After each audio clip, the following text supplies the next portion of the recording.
Hello, my friends, and welcome back to PlayStation Live from E3. Thanks, Ryan, for that great toss. I am joined once again by Dan Hay from Ubisoft Montreal. You are the creative director on Far Cry 5. Yes. Thank you so much for joining me. Sid, thank you for joining me as well. So we just saw the playthrough that you and I just did recently where we showed off Boomer the dog in Far Cry 5. Now we're going to be looking at a different gun for hire. First of all, tell me a little bit about it. What do we got going on today? Well, we want to, make sure that when people sort of explore the world, they have the opportunity to use different guns for hire. So we gave you Boomer for sure, but we also want to be able to give you the ability to fly and the ability to take this plane and strafe if you want. So we have this character in the world named Nick Rye, and he's quite a character. He's basically got this plane and he's fitted it with this giant gun.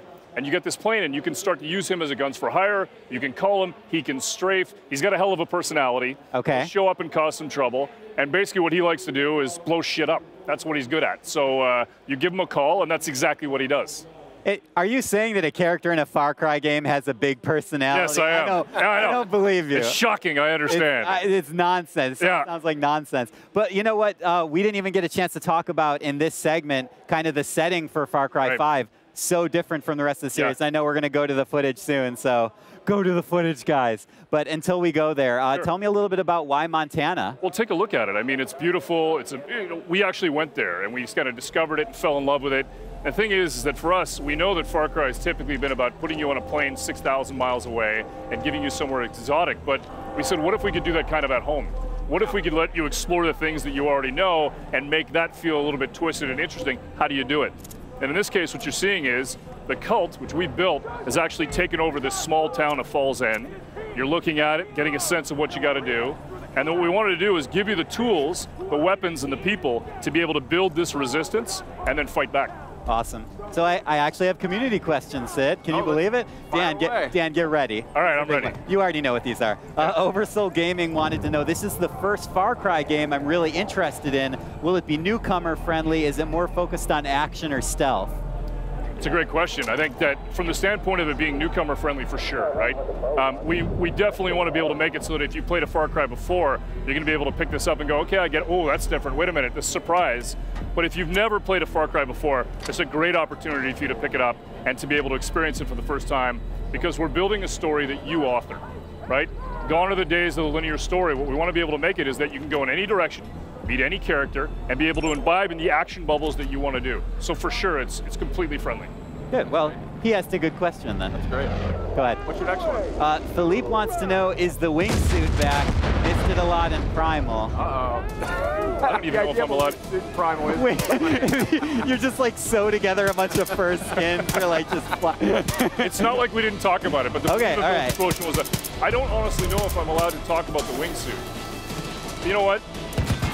Fuck it. Yes, it's back. Okay. And what's cool about it is that we didn't just put in the wingsuit. We actually built a character that's this legendary stuntman that's from Montana, our character. Awesome. And when you do a lot of this stuff with the wingsuit and other things that you do that are stunts in the world, you're actually paying homage to him, and you can unlock stuff based off of his personality from like the 1960s and the 1970s. That was a PlayStation Live for me. There you go. Heard it here first. There you go. I'm sure Dan's colleagues are just over the moon. Exclusive. And you know, I know we're already a little bit through the demo here, Dan, but we didn't really talk about the father and the cult yet. But that's obviously a huge point in Far Cry 5. It's sort of the antagonist of the series. Yeah, I think people know that we've worked really hard, and when you think about it from the standpoint of Far Cry 3 and Boss, and Far Cry 4 and the things that we did with Peg and Min, there's an expectation, the bar set very, very high. So we said, how do we build someone who's truly interesting, truly magnetic? How do we make it so that they have control over people? How do we make it so that they have an ethos? And so we started to cobble together this idea of the father. And then we started to think about, okay, who do we get to play this? And we got a lot of interesting options in terms of casting. And then we found a guy by the name of Greg Brick, who is unbelievable. And this guy is spooky. He's a fantastic actor. He came in, he's playing our father. And the thing about him is that when you meet him, he was the one actor that I met that I actually believed he could bring me into a cult. And that was all the difference. Plus, he doesn't blink, and it's really spooky. Like at all? At all. It's weird, yeah. That's another exclusive. Yeah. Wait, really though? Does he have like eye drops that he's No. He's just intense. He's really.